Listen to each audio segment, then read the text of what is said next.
নমস্কার, আমি শুভ্রকান্তি দাস, ডিরেক্টর এবং CEO dream life advisory. Friends, আপনারা দেখছেন আমাদের মেডিক্লেমের মূলত আমাদের বেশ কিছু টার্মিনোলজি আছে যেগুলো হয়তো অনেক সময় কাস্টমাররা তার কমিউনিকেট করতে পারে না, ইভেন অ্যাডভাইজাররা। তো আমার এই প্রচেষ্টায় ভিডিওটা তৈরি করার পিছনে মূল কারণ হচ্ছে এই মেডিক্লেমেতে ব্যবহার করে যে টার্মিনোলজি তার মানে কি এবং সেটা নর্মালি কোন কোন জায়গায় ব্যবহার করা হয় এবং সেটা মূলত কি বলে, সেটা বেসিক আইডিয়া থাকলে আমরা কিন্তু পরবর্তীকালে এটা কমিউনিকেশন বা আদার সমস্ত কিছু ব্যাপারটা জানতে পারবো।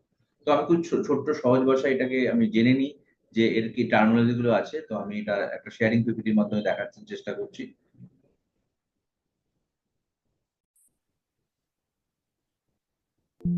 Basic terminologies of health insurance, আমরা এর কি কি জিনিস আছে দেখে নিচ্ছি। প্রথমে যেটা শুরুতে সাম ইনস্যুর, অ্যাকচুয়ালি সাম ইনস্যুর বলতে বোঝায় আমাদের অ্যামাউন্ট অফ কভারেজ, সেটা 3 লাখ, 5 লাখ, 10 লাখ, 15 লাখ যেটা আমরা পলিসিতে থাকে তার একটা স্পেসিফাইড অ্যামাউন্ট সেটা পলিসির মধ্যে মেনশন থাকে, তাকে সাম ইনস্যুর বলা হয় এবং এটা আমাদের কভারেজ অ্যামাউন্টকে মেনশন করে।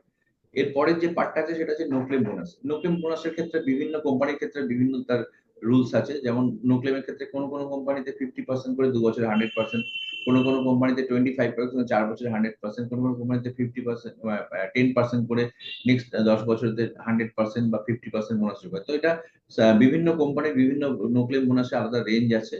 আমরা অ্যাকচুয়ালি এটা পলিসি ওয়ার্ডিং দেখে নেবো কোন কোম্পানির কোনটা আছে। তো এটাই তার মূলত হচ্ছে ক্লেম যদি না হয় সেক্ষেত্রে যে অ্যাডিশনাল বোনাস যোগ হয় এবং সেটা সার্টেন লিমিট পর্যন্ত, তাকেই নো ক্লেম বোনাস। এরপর হচ্ছে এন্ট্রি এজ। এন্ট্রি এজের ক্ষেত্রে যেটা মূলত হচ্ছে সেটা হচ্ছে কোন বয়স থেকে কোন বয়সে মেডিক্লেম আসা যায় এবং ম্যাক্সিমাম কোন এজ পর্যন্ত পাওয়া যেতে পারে। কিছু কিছু প্ল্যানেতে এর রেস্ট্রিকশন আছে 18 থেকে 65, কিছু কিছু প্ল্যানে আপ টু 99 ইয়ার্স আছে। বাচ্চাদের ক্ষেত্রে ডিপেন্ডেন্ট চিলড্রেনের ক্ষেত্রে 91 ডেজ থেকে আপ টু 25 ইয়ার্স কিছু কিছু প্ল্যানে আছে। তো এগুলো বিভিন্ন প্ল্যান টু প্ল্যান ভ্যারি করে। মোটামুটি তার এন্ট্রি এজ, এবং এটা আমাদের পলিসি ওয়ার্ডিং করে। এন্ট্রি এজ বলতে মূলত কোন এজ রেঞ্জে আমরা এই পলিসিতে আসতে পারি এবং সেখানে ক্ষেত্রে আমরা এটাতে অ্যাড হতে পারি। এরপরে যে জায়গাটা সেটা হচ্ছে ইনপেশেন্ট ট্রিটমেন্ট। ইনপেশেন্ট ট্রিটমেন্ট হচ্ছে কোনো হসপিটালে ভর্তি হওয়ার পরে আমরা তার ভেতরে যা যা ট্রিটমেন্ট প্রসিডিউর করা হয় তাকে সমস্তটাকে ইনপেশেন্ট ট্রিটমেন্ট বলা হয়।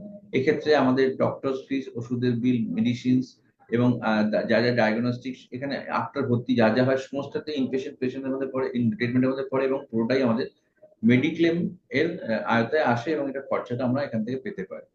এর পরের যে এটা হচ্ছে সেটা হচ্ছে ডে কেয়ার ট্রিটমেন্ট। আমরা ডে কেয়ার ট্রিটমেন্টের মধ্যে বিভিন্ন কোম্পানির প্ল্যানেতে আমরা বিভিন্ন লিস্ট আছে, 500-র উপরে আমাদের এখন প্ল্যান আছে বিভিন্ন কোম্পানির ক্ষেত্রে, এবং এগুলো পুরোটার জন্য 24 আওয়ার্স ভর্তির দরকার পড়ে না। ডে কেয়ার ট্রিটমেন্টটা কিছুক্ষণের জন্য অ্যাজ পার প্রি অ্যাপ্রুভাল, আমরা আগে থেকে এটাকে অ্যাপ্রুভ করিনি, আমরা ভর্তি হয়ে 3-4 ঘন্টা থেকে পুরো ট্রিটমেন্টটা করে বেরিয়ে আসতে পারি।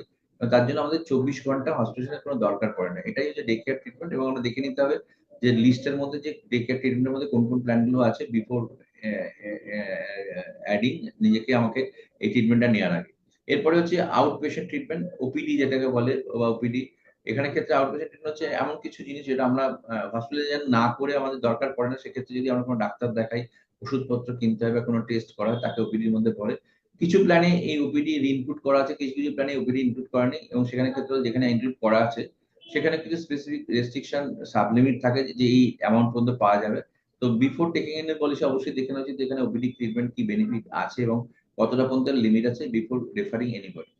এরপরে যেটা হচ্ছে সেটা ডোমিসাইল ট্রিটমেন্ট। এই ডোমিসাইল ট্রিটমেন্টের ক্ষেত্রে যে ব্যাপারটা বলা হয় সেখানে ক্ষেত্রে কিছু রেস্ট্রিক্টেড ডিজিজ, যেমন ক্ষেত্রে আমাদের কোনো ক্লায়েন্টকে যখন ভর্তি করা যাচ্ছে না হসপিটালে, সেখান থেকে নিয়ে যাওয়ার মতো অবস্থায় নেই, বা লোকাল হসপিটালগুলোতে বেডের অ্যাভেলেবিলিটি নেই, এরকম ক্ষেত্রে ডাক্তারের অ্যাডভাইসে যদি 72 ঘন্টার উপরে এই ধরনের কোনো ট্রিটমেন্ট বাড়িতে রেখেই করা হয় সেগুলো ডোমিসাইল ট্রিটমেন্টের মধ্যে আওতায় পড়ে। এর মধ্যে কিছু টার্মস এন্ড কন্ডিশন অবশ্যই রয়েছে। সেখানে ক্ষেত্রে যে যে কন্ডিশন গুলো বললাম তাকে নিয়ে যাওয়ার মতো অবস্থায় নেই হসপিটালে, বা লোকাল হসপিটালে কোনো বেডের অ্যাভেলেবিলিটি নেই, সেটা যদি হয় ডাক্তার রেকমেন্ডেশনে আমরা এই ডোমিসাইল ট্রিটমেন্ট নিতে পারি এবং এটার আমরা বেনিফিটটাও আমরা কিন্তু মেডিক্লেম থেকে পেতে পারি। এর পরের যেটা হচ্ছে সেটা হচ্ছে আমাদের আয়ুষ ট্রিটমেন্ট, যেটা আমাদের নর্মাল অ্যালোপ্যাথিক ট্রিটমেন্ট ছাড়াও এই পুরো আয়ুষটাও এখন আমাদের মেডিক্লেম কভার করে এবং এখন আপ টু সামেশ্বর ম্যাক্সিমাম প্ল্যান গুলোতে কভার করে। কিছু কিছু এর ক্ষেত্রে তার রেস্ট্রিকশন আছে, সাবলিমিট আছে, কিন্তু ম্যাক্সিমাম এখনকার দিনে পলিসি গুলোতে আয়ুষ ট্রিটমেন্টটা পুরোপুরি সামেশ্বর পর্যন্ত কভার করে।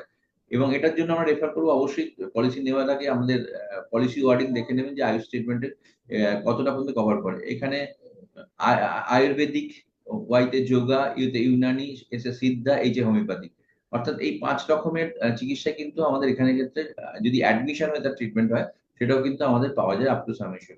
প্রিভেন্টিভ হেলথ চেকআপ, এখানে ক্ষেত্রে প্রিভেন্টিভ হেলথ চেকআপ মানে কিছু প্যাকেজ অফ হেলথ চেকআপ যেটা প্রত্যেকটা ইন্স্যুরেন্স কোম্পানি আমাদের পলিসির মধ্যে দেয়া থাকে। সেটার ক্ষেত্রে কোনো জায়গায় ফ্রি থাকে, তার সাথে অ্যাড অন করা, কোনো জায়গায় সেটা পেড এটা থাকে। প্রিভেন্টিভ হেলথ চেকআপটা আমাদের পলিসি ওয়ার্ডিং এ লেখা থাকে যে কিভাবে এটা আমরা অ্যাটেন্ড করতে পারি, তার টার্মস এন্ড কন্ডিশন এবং কিছু প্যাকেজ অফ টেস্ট।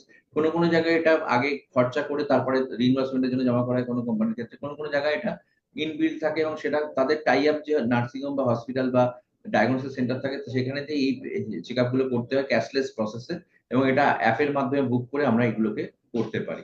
তো এটা আমরা কেস টু কেস জেনে নেব কোম্পানি টু কোম্পানি। এরপরে যে টার্মিনোলজি দেখি প্রি অ্যান্ড পোস্ট হসপিটালাইজেশন, এটা খুব একটা জায়গা যেটা আমরা নরমালি হসপিটালের সময় হসপিটালে ভর্তি হওয়ার আগের একটা পিরিয়ড এবং ভর্তি ডিসচার্জ হওয়ার পরের একটা পিরিয়ড, মানে এই ভর্তি হওয়ার সময় ছাড়া আগের এবং পরের ওই ট্রিটমেন্ট রিলেটেড যা আমাদের খরচা হয়, ডাক্তার দেখানো, ওষুধপত্রের খরচা, আমাদের যা ইনভেস্টিগেশন, সবটাই কিন্তু আমরা পেতে পারি অন রিইম্বার্সমেন্ট বেসিসে। আমরা সাবমিট করে ডকুমেন্টস এবং বিভিন্ন কোম্পানির ক্ষেত্রে প্রি অ্যান্ড পোস্টের টাইমটা আলাদা, সেটা দেখে নিতে হয় পলিসি ওয়ার্ডিং অনুযায়ী। এবং এটাও আমরা কিন্তু এই ক্লেম করতে পারি আফটার আমাদের হসপিটালের যে পার্টটা যেটা ক্যাশলেসে আমরা বা রিইম্বার্সমেন্ট আমরা করেছি, তার সাথে প্রি পোস্টও আমরা কিন্তু এলিজিবল করতে পারি। এবং ম্যাক্সিমাম জায়গার ক্ষেত্রে হসপিটালে যেটা আমরা চেষ্টা করি সেটা হচ্ছে ক্যাশলেসে করা, আমাদের listed hospital as per pan India যে আছে। এরপর আছে রুম রেন্ট ক্যাপিং, এখানে ক্ষেত্রে এটা পলিসি কন্ডিশনে এরকম কিছু থাকে। আমাদের কোনো প্ল্যানেতে আমাদের থাকে রুমের একটা কিছু ক্যাপিং থাকে, যেমন 1% অফ সাম এশিওর, যেমন যদি আমাদের 3 লাখের সাম এশিওর থাকবে 3,000 টাকা পার ডে। নরমাল রুম আমাদের ক্ষেত্রে 5 লাখ টাকার সাম এশিওর 5,000 টাকা পার ডে, 10 লাখ টাকার সাম এশিওর 10,000 টাকা পার ডে।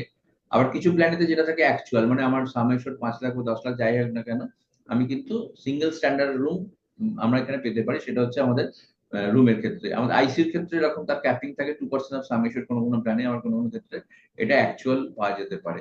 এবার কোনো ক্ষেত্রে তার আপার আপডেশনে কোনো শুট বা এরকম কিছু নিতে গেলে সেখানে ক্ষেত্রে এনি রুম বা আদার্স রুমের অপশন নিতে গেলে প্ল্যান টু প্ল্যান ভ্যারি করে। অবশ্যই আপনাদের রেফার করবো যে পলিসি ওয়ার্ডিং দেখে নেবেন যে সব ধরনের ক্যাটাগরির রুম ওই প্ল্যানটাতে অ্যাভেলেবেল আছে কিনা, আর তার এক্সট্রা পেমেন্ট করে অনেক সময় সেখানে তার অপশন নেওয়া যেতে পারে। এরপরে যেটা হচ্ছে কোপেমেন্টটাও একটা অপশনাল, যেটা আমাদের অনেক সময় প্ল্যানেতে থাকে আমাদের বিভিন্ন কোম্পানির ক্ষেত্রে।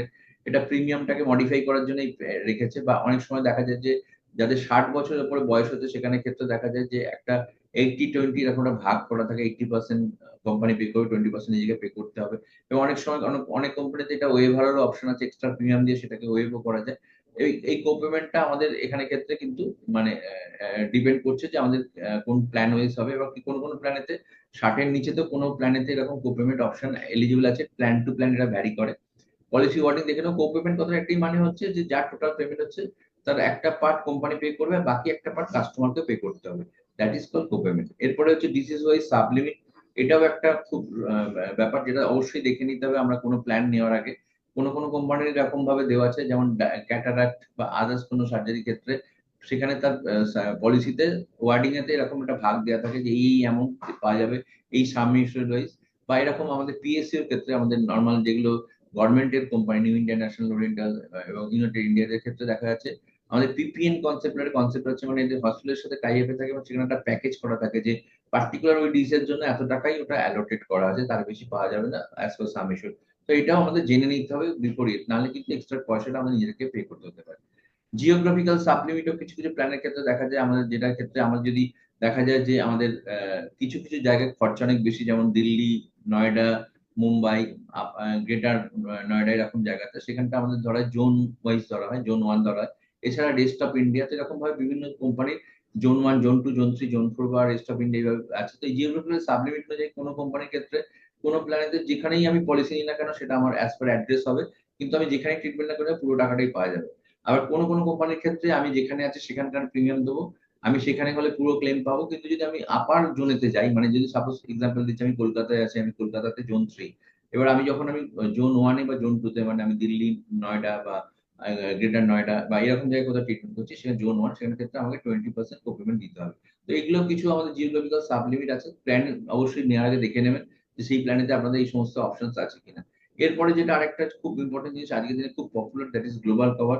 এই গ্লোবাল কভারটা অপশনাল, এখানে ক্ষেত্রে কোনো প্ল্যানে বিভিন্ন কোম্পানি বিভিন্নভাবে গ্লোবাল কভার অপশনস নিয়ে এসছে। এটা আমরা অবশ্যই নেওয়ার আগে দেখে নেবো তার কি তার টার্মস এন্ড কন্ডিশন আছে এবং তার কত টাকা সামেশন থেকে গ্লোবাল কভার শুরু হয়, তার লিমিট অফ কভার কত, এখানে কোনো ক্যাশলেস বেনিফিট আছে কিনা, এখানে প্রি পোস্ট কভার করে কিনা। তো এগুলো সমস্ত কিছু গ্লোবাল কভারে আজকে খুব রেলিভেন্ট, এবং ইন্ডিয়াতে ডায়াগনোস হওয়ার পরে আমরা কিন্তু বিদেশে গিয়ে তার ট্রিটমেন্ট করতে পারি, গ্লোবাল কভারের ক্ষেত্রে সেটা অ্যাপ্লিকেবল। তো এটা আমরা প্ল্যান টু প্ল্যান বা এখানে ক্ষেত্রে আমরা দেখে নেবো কোন তার কি টার্ম কন্ডিশন, সেই অনুযায়ী আমরা তার জন্য গ্লোবাল কভার আমরা করবো, চুজ করবো।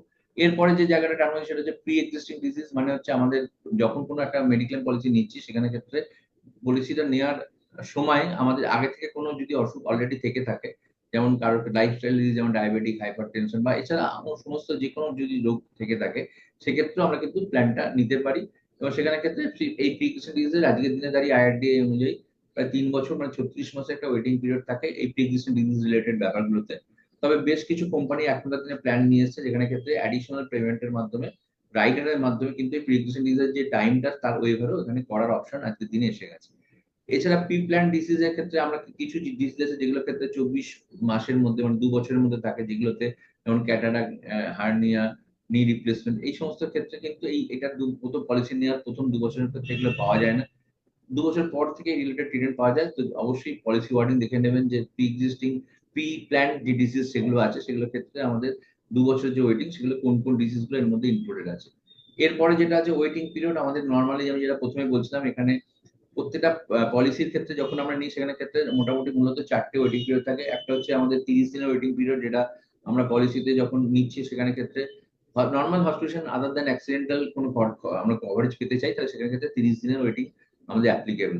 একটা হচ্ছে সেকেন্ড হচ্ছে আমাদের 2 বছরের ওয়েটিং, যেটা স্পেসিফিক ডিজিজ ওয়েটিং পিরিয়ড বলে, যেটা সমস্ত প্ল্যানের ক্ষেত্রে আমাদের যে কোনো কোম্পানির ক্ষেত্রে আইআরডি এর নর্মস অনুযায়ী কিছু স্পেসিফিক লিস্টেড ডিজিজ আছে যেগুলোর ক্ষেত্রে আমাদের এটা ওয়েটিংটা থাকে। এরপরে আমাদের যেটা থাকে সেটা হচ্ছে আমাদের pre existing disease waiting period, যেটা আমরা এর আগেই বলছিলাম 3 বছরের ওয়েটিং, যেটা কোনো কোনো সময় আগে ছিল 4 বছরও ছিল। তো সেগুলোর ক্ষেত্রে আমাদের ওয়েটিং পিরিয়ডের ক্ষেত্রে আমাদের এটা এসে যায়। এটা as per policy terms and condition আমরা এই 3টে ওয়েটিং থাকে, এবং আমাদের জিরো ওয়েটিং থাকে হচ্ছে অ্যাক্সিডেন্টাল কোনো কভার, যেটা আমরা পলিসি নেওয়ার পর একদম পরের দিন থেকে আমরা এই পুরো কভারেজটা পেতে পারি। এটা গেল ওয়েটিং পিরিয়ডের কথা। এরপর হচ্ছে আন্ডার রাইটিং। আন্ডার রাইটিং মানে হচ্ছে কখন কোনো মেডিকেল পলিসি যখন নিতে যাচ্ছি তখন আমাদের টোটাল ফ্যামিলি হিস্ট্রি, তাদের আমাদের যা যা রয়েছে মেডিকেশন, আমাদের সমস্ত কিছু দেখে নিই ইন্স্যুরেন্স কোম্পানি, সেটাকে আমরা যে পলিসিটা নেওয়ার পক্ষে কতটা উপযুক্ত সেটা তারা ডিসাইড করে। সেই অনুযায়ী আমরা পলিসিটা পেতে পারি। তো এই যে প্রসেসটাকে বলা হয় আন্ডার রাইটিং। এবং আন্ডার রাইটিংটা হচ্ছে আমরা যে যেটার মাধ্যমে আমরা জানতে পারি যে ওই যে পলিসিটা আমরা তাদেরকে থ্রু প্রপোজাল ফর্ম যে অ্যাপ্রোচ করছি, যে আমরা এই তার এজ গ্রুপ, আমরা এই ফ্যামিলি মেম্বার আছি, আমাদের এই লাইফস্টাইল ডিজিজ আছে, বা আমরা এই অসুখগুলো হচ্ছে, বা এই হসপিটাল হিস্ট্রি আমাদের আছে, সমস্ত দেওয়ার পরে যখন একটা ইন্স্যুরেন্স কোম্পানি সমস্ত কিছু দেখে ডিসিশন নেয় যে এই লোকটাকে বা এই ফ্যামিলিটাকে আমরা মেডিক্লেমের আওতায় দিতে পারবো কিনা, বা তার জন্য কোনো লোডিং বা কোনো এক্সট্রা প্রিমিয়াম লাগবে কিনা, সমস্ত দেখে আমরা করি। এটাই হচ্ছে আমাদের আন্ডাররাইটিং। এরপরে যে লোডিং যে কথা আমি এই মুহূর্তে বলছি, লোডিং কথা হচ্ছে যে আমাদের অনেক সময় কিছু কিছু কোম্পানি কিছু প্ল্যানে থাকে যেখানে ক্ষেত্রে লাইফস্টাইল ডিজিজের ক্ষেত্রে নর্মাল এজের লোকেদের যা প্রিমিয়াম তার থেকে এক্সট্রা প্রিমিয়াম দিতে হয়, এবং সেই লোডিংটাও, যেটা এক্সট্রা প্রিমিয়ামটা তাকে লোডিং বলে, এবং এই লোডিং এর মাত্রাটাও ডিজিজের উপর ডিপেন্ড করে। সেখানে যদি অনেক সময় দেখা যায় একটা ডিজ হলে 10% লোডিং, দুটো ডিজ হলে 15% লোডিং, তিনটে ডিজ হলে 20% লোডিং, এভাবে লোডিং এর মাত্রাটা বাড়ে, এবং কিছু কিছু ক্ষেত্রে কি কি ডিজিজ আছে তার উপরেও কিন্তু এই লোডিংটা ডিপেন্ড করে। এটা ডিপেন্ড করে তার কেস স্পেসিফিক, এবং এটাও তার মানে কোম্পানি টু কোম্পানি ভ্যারি করে। কোন কোন কোম্পানির ক্ষেত্রে লোডিং অ্যাপ্লিকেবল, কোন কোন কোম্পানির ক্ষেত্রে লোডিং অ্যাপ্লিকেবল না। এরপরে এক্সক্লুশনটা আমাদের কিছু আছে যেগুলোর ক্ষেত্রে আমাদের পলিসিতে কভারই করে না, যেমন মেডিক্লেমের ক্ষেত্রে কিছু আছে যাকে পার্মানেন্ট এক্সক্লুশন বলে, মানে মেডিক্লেমে থেকে এটা কোনোদিন পাওয়াই যায় না। তো এরকম কিছু যেমন আমাদের এইচআইভি রিলেটেড ট্রিটমেন্ট বা ইনটক্সিকেশন, বা আমাদের কোনো কি বলে কোনো সুইসাইড বা এই ধরনের কোনো অ্যাটেম্প, এই ধরনের কিছু হলে সেখানে ক্ষেত্রে আমরা মেডিক্লেম পেতে পারি, এটাকে পার্মানেন্ট এক্সক্লুশন বলে। আর এমনি টেম্পোরারি এক্সক্লুশনের ক্ষেত্রে আমাদের হয়তো দেখা যায়, যেমন যেটা আমাদের বললাম যে ওয়েটিং এর ক্ষেত্রে, সেটা ক্ষেত্রে আমাদের হয়তো টাইম বাউন্ড 2 বছর একটা পিরিয়ডের জন্য হয়তো সেটা যে এই 2 বছর পাওয়া যাবে না তারপর থেকে পাওয়া যাবে, এরকম কিছু এক্সক্লুশন এখানে দেওয়া যেতে পারে। তো এগুলো হচ্ছে বেসিক্যালি মূলত আমাদের টার্ম অনুযায়ী যেটা আমাদের খুব জানা দরকার। এছাড়া আমি আর কতগুলো জিনিস পলিসি পাঞ্চিং এর ক্ষেত্রে বলে দিই। পাঞ্চিং মানে আমরা যখন কোনো পলিসি লগ ইন করছি তার কতগুলো টার্মস আমাদের খুব লাগে। যেমন হচ্ছে পলিসিটা ইন্ডিভিজুয়াল না টোটাল, মানে পলিসিটা একার জন্য নিচ্ছি না ফ্যামিলির জন্য নিচ্ছি। ফ্যামিলির মধ্যে হতে পারে হাজবেন্ড ওয়াইফ বাচ্চা, বা তার সাথে হতে পারে আমাদের বাবা মাও ইনক্লুড হতে পারে। বিভিন্ন প্ল্যান ওয়াইজ তার বেনিফিট গুলো করা আছে। এছাড়া আমাদের এই পলিসি পাঞ্চিং মানে লগ ইনের ক্ষেত্রে আর কি কি ডিটেলস আছে সেটা হচ্ছে হাইট, ওয়েট, বিএমআই, সামেশন। মানে মানে আমাদের যারা মেম্বাররা আছে তাদের হাইট কত, তাদের ওয়েট কত, এবং এই হাইট আর ওয়েট প্রপোর্শনাল আমরা যেটা পাই সেটা হচ্ছে বিএমআই, তার মানে বডি মাস ইন্ডেক্স। এই বডি মাস ইন্ডেক্স আজকের দিনে দাঁড়িয়ে যদি 30-এর নিচে হয় তাহলে সমস্ত ইন্স্যুরেন্স কোম্পানি আজকে নর্মালি পলিসি নিতে পারে। কোনো যদি বিএমআইটা যদি 30-এর উপরে হয়ে যায় সেখানে ক্ষেত্রে কিন্তু রেস্ট্রিকশন আছে, এবং 32 বা 33-এর উপরে হলে নেবে না, এরকম কিছু রেস্ট্রিকশনও আছে। এবং এখানে 25 থেকে 30 হচ্ছে নর্মাল রেঞ্জ, আবার 25-এর নিচে হলে সেখানে ক্ষেত্রে লো বিএমআই এর জন্য অনেক সময় পলিসি নাও নিতে পারে। তো এগুলো আমরা আন্ডাররাইটিং এর জিনিস দেখে নেবো। সাম ইস্যুর কথা অলরেডি আলোচনা করেছি। নমিনি কথাটা হচ্ছে আমাদের কোনো পলিসিতে নমিনেশন ইজ মাস্ট, এবং নমিনি কথাটা থাকা মেন কারণ হচ্ছে যে প্রপোজার বা যে মেন এটাতে ট্যাক্স বেনিফিট পাচ্ছেন তার ক্ষেত্রে যদি প্রপোজার যদি পলিসিতে থাকেন এবং কোনো কারণে অন অ্যাডমিশন তার ডেথ হয়ে যায়, তাহলে ক্ষেত্রে যে অ্যামাউন্ট যেটা ওখানে পাওয়ার আছে সেটা নমিনিকে পে করা হয়। তার জন্য এখানে নমিনেশনটা একটা ম্যান্ডেটারি দেওয়া থাকে। মেডিকেল কোশ্চেনিয়ার আমরা যখন ফর্মটা ফিল আপ করি সেখানে ক্ষেত্রে আমাদের যে সমস্ত লাইফস্টাইল ডিজিজ বা আদার্স কি আমাদের হসপিটালাইজেশন বা আদার্স কোনো কিছু সমস্যা আছে কিনা এগুলোতে জানার জন্য একটা ফুল পেজ কোশ্চেনিয়ার থাকে, যেটা আমাদের বা অনেক সময় টেলি ভেরিফিকেশনে তো আমাদের এটা জানা হয়। তো এটারও ডিটেল একটা লিস্ট অ্যাভেলেবেল আছে, এটা জেনে নেব।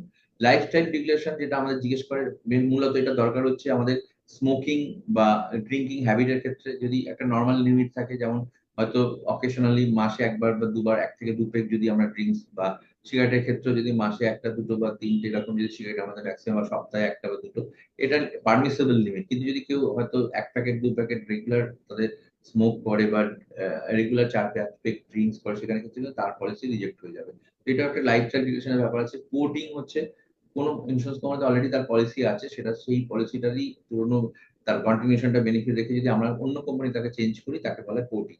এই পোর্টিংটা অ্যাজ পার পলিসি কন্ডিশনস আইআরডিআই যে অ্যাপ্রুভ, এবং সেখানে ক্ষেত্রে তার কন্টিনিউশন বেনিফিটও কিন্তু আমরা এই পলিসিতে আসতে পারে, এবং এক্সিস্টিং সাম এশিওর এবং তার যেটা ওখানে রয়েছে সেটাও কিন্তু এখানে আমরা ডে ওয়ান থেকে তার বেনিফিট পেতে পারি নতুন কোম্পানিতে। অ্যাজ পার আন্ডাররাইটিং এটা করা সম্ভব, এবং আমরা দেখে নিতে হবে as per policy terms and কন্ডিশনেতে তার কি কি আছে। তো বেশিগত এই হচ্ছে আমার পলিসি পাঞ্চিং এর জন্য লাগে। তো মোটামুটি এটা আমাদের ইয়ে ছিল, আমরা এটা দেখে নিলাম। এরপরে আমরা এরকম আরো কিছু তথ্যমূলক ভিডিও নিয়ে আসবো। সাথে থাকুন, সঙ্গে থাকুন। Thank you very much.